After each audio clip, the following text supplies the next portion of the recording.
nu skal jeg fortælle os om smødronninger. Det er skikkelig damer, fy faen. Det er jættedamer, det er sånn skikkelig med pupper og lange håret og fine kjolen og sånn smalle føttene og sånn. Det er kjempedamer, det. Fy faen, det. Hun tar sånn guttunger faen Kei og drar han med dit på slottet sånn. Og det gjør hun. Fy faen, det er skikkelig på henne nå. Jeg skal fortelle deg, det er skikkelig på henne da. Nå skal dere få detaljer, altså. Satan! Der kommer moren min!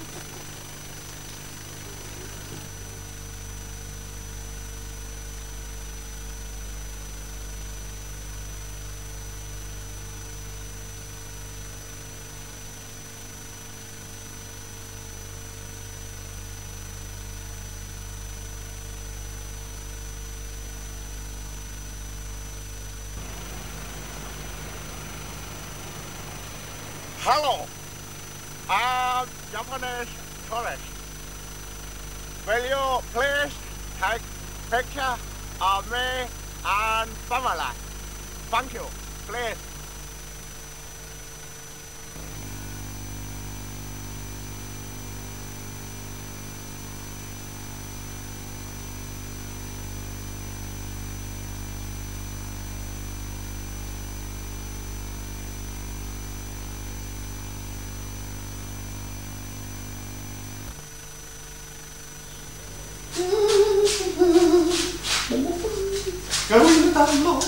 Banno, i sono stato uno di panno, io pino la posca, io quella sogno,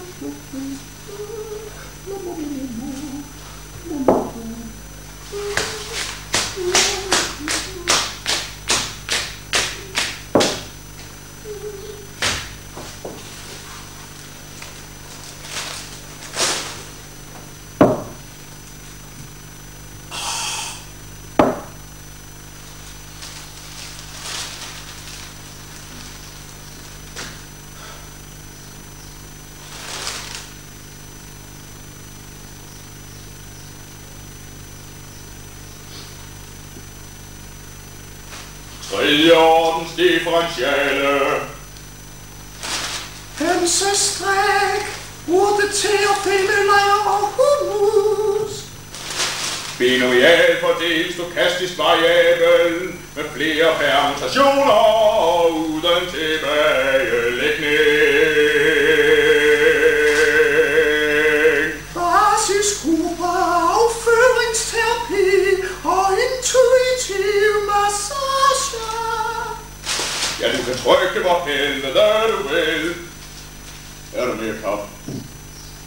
Okay, du har været så kold og materialistisk, siden du fik en Praktika MTL5 spejlreflekskamera med 1,5 over 50 multicoated pentagonlinser og defekt selvudløser i øjet. Og du kan regne mig noget så læsterligt med alt dit bioplanetariske helsepis. Det eneste du trænger til er en stor potent mand om rød Okay, vort samliv er reduceret til læg dig ned, kvinder. Jeg skal bruge dit læbe. Ja, det tror da helvede, kvinde. Dit sexliv kan snart være i et stykke gråmeleret strikketøj. Okay. Jeg kan snart ikke klare mere. Nej, det kan jeg ikke fanden gale mig heller ikke. Og nu skrider jeg snart. Jeg har jo en meget vigtig aftale med dronningen af Nordfinland. Om cirka 10 minutter. Farvel, Henning. Okay. Jeg ved alt om dine små affærer. Det er jo hende, der gør dig så kold som jordbæris. Men jeg giver ikke op. I morgen basisgruppe har gjort mig stærk.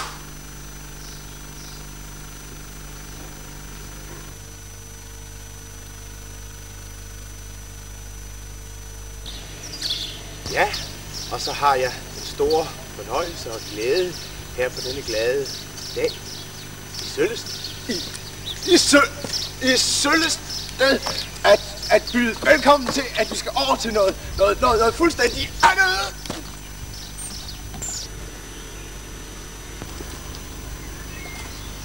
Не знала. Тому я скажу, Искинская. Стилема, Регано Витусити. Же уецкий жизненный бабушки за жизнь и Jesus. Карбонатный принамки работника Гобадёфи. Че работника по жизни надо. Гобадёфи перестройки. Че жизнь смотришь, не вот честно смотришь. Ну, да. О, коже, живота, сейчас нам это жизнь надо. Чего? Водки? А, жизнь надо. Как жизнь надо? Вот, Швидермо. Да, жизнь надо. Жизнь надо. А, здесь. А может, да. Краще снова. Капут не честно и лишь снарный куй. Ja, han smäller gör att det de kan pen i ordet. А, пенишь киса живая. Стрия водки, Снишка водка. А, здесь. Грань, видно. Да.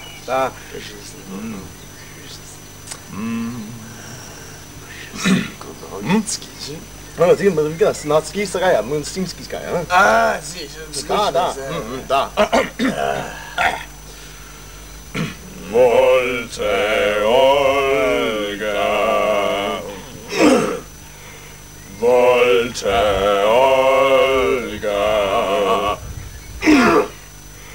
vil du eller skal jeg, Volte Olga. Да, снизка, Snører, работника, вот. Да, проще. Свистаеска, да? Да. Дальше. Кратко.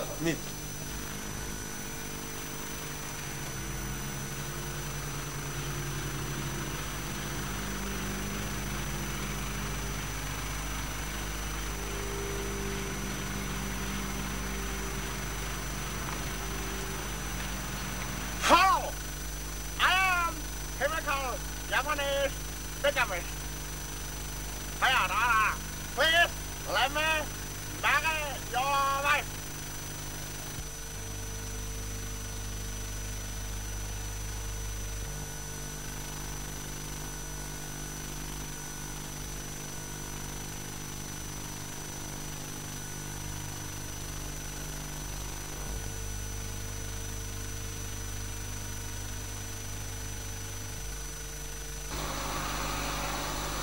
Og nu til noget helt andet.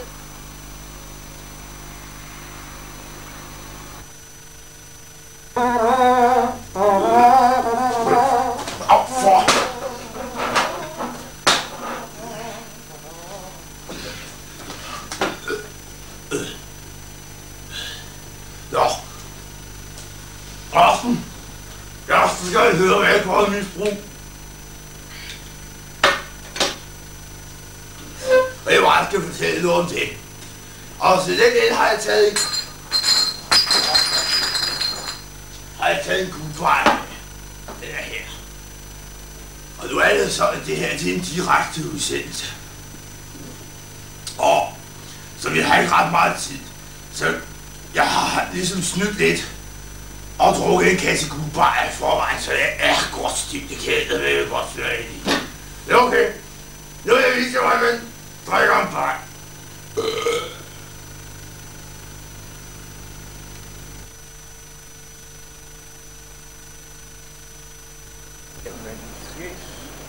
Vi ser nu manden gå ud af billedet, så vi kan lege med noget zoom.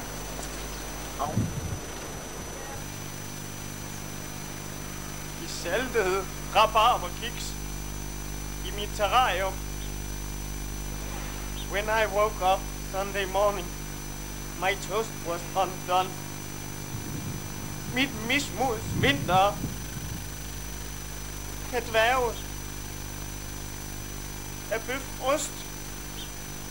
Kan man kommuneskole mit mismods forår? Hvorfor vandrer emuen så ypperligt? Nej! Nej! Nej! Glip og så ud af det der, men jeg tror ellers, det var god. Her står jeg midt i et rabarberbed. Og fanden frotterer mig, om jeg ved hvorfor.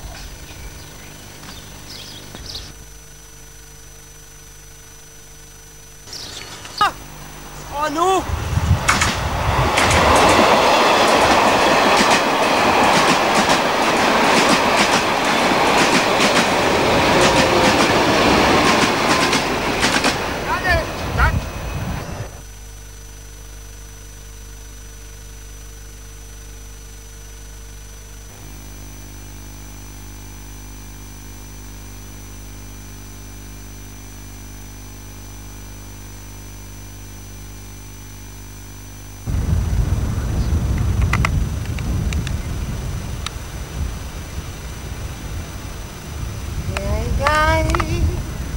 blomster små,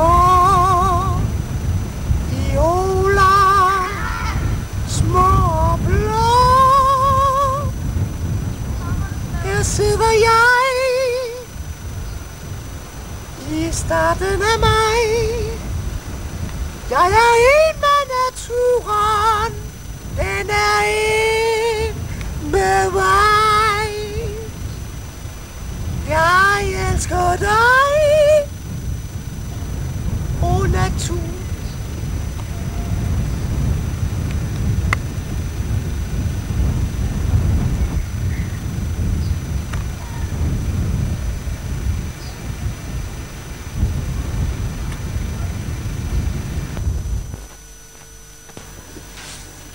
Hvad fanden der?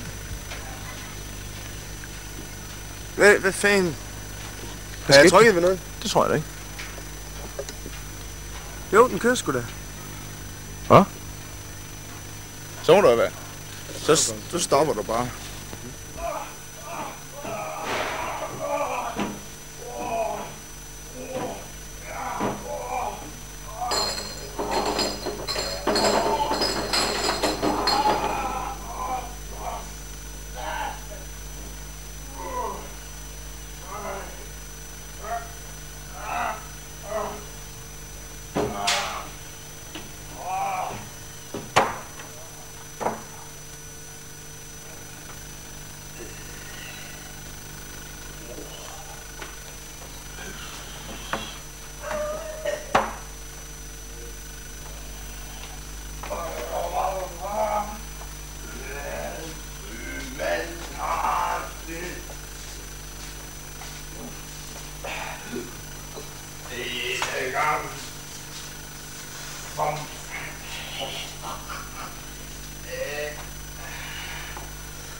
skrækkeligt, det var fordi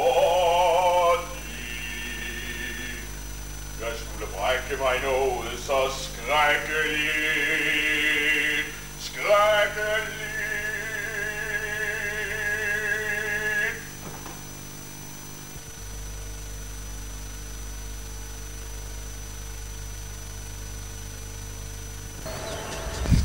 Und jetzt für etwas ganz anderes.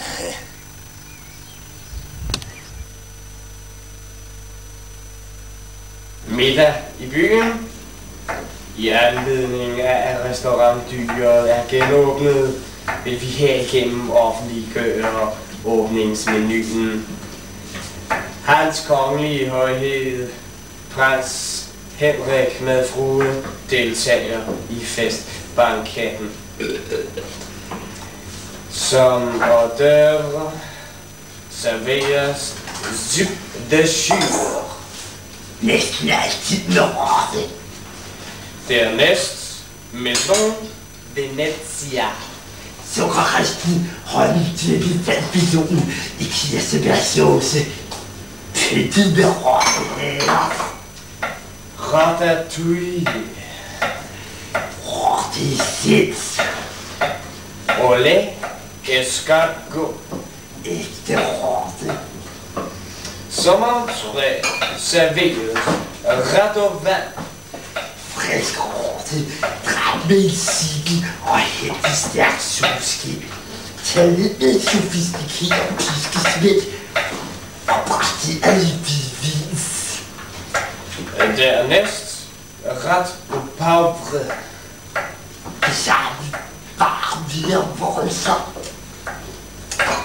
Ret muret. Store, sorte rotter, viciøst opsat på væggen af køkkenchefen selv. Radis pont neuf avec chaussures.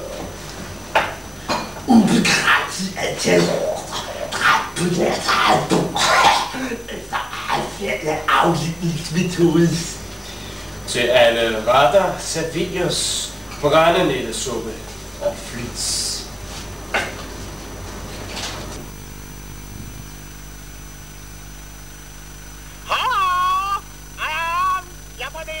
Tomatoplan.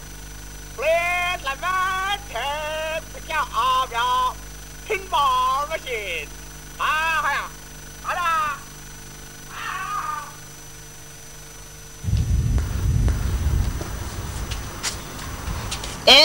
Jeg står her foran mig, og så spørger man sig jo, sig selv, hvorfor står man her foran sig?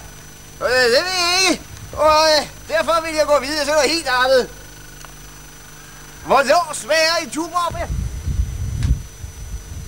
Hello, Japanese. Okay. Please let me take picture of naked car. Thank you.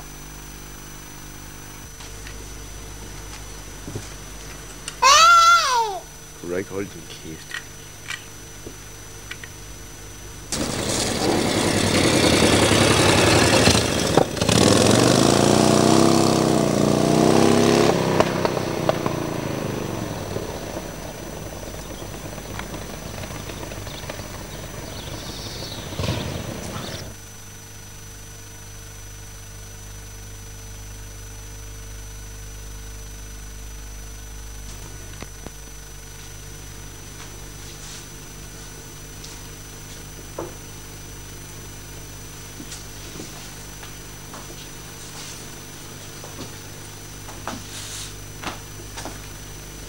Undskyld, hvad synes de om Alides nye stil?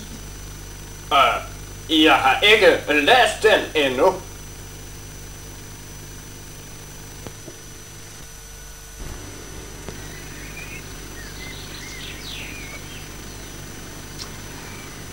Goddag, og velkommen til dette veltilrettelagte forum i smukke, idylliske omgivelser. Det var meningen, ideen bag dette projekt, at forske lidt med baggrund i jysk traditionens kultur og bolivianske salmiakkikaders kønsliv at berette om lidt af hvert hist og pist her og der om, ja, om både...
Japanese rapist.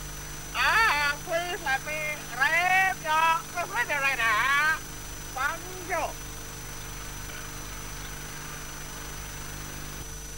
Conduta magnifico della differenti,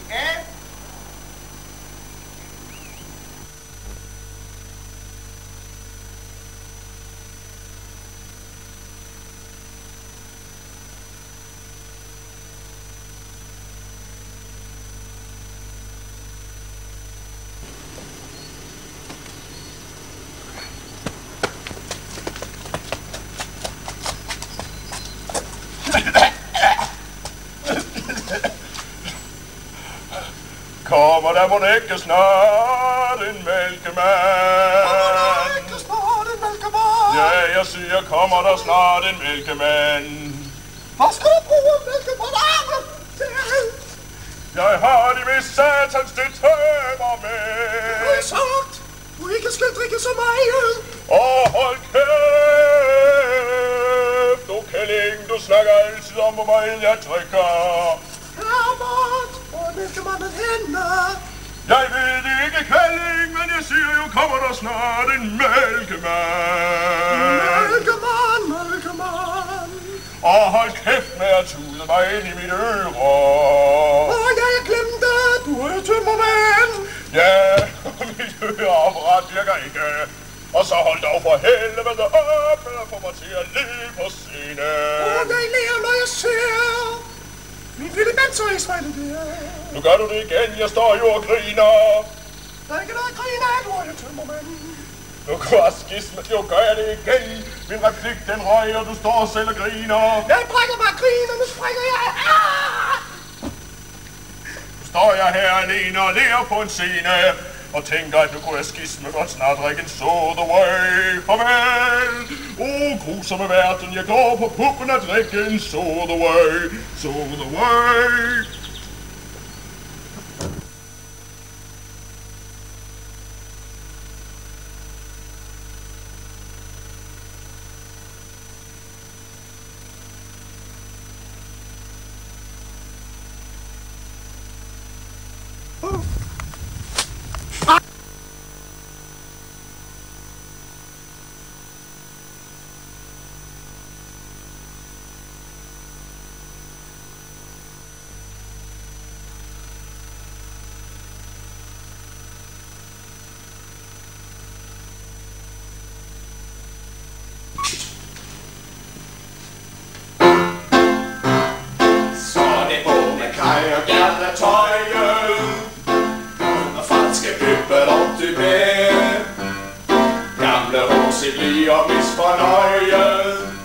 Han troede sgu han havde en god idé. Kidnapning, vold og kannibalisme, slender i øjelægseri, terrorisme, fanatisk fanatisme, et orgie i sygelig fantasi. Det her, kom med hjem. Og rørende lamper,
Lykken er ikke gods eller guld.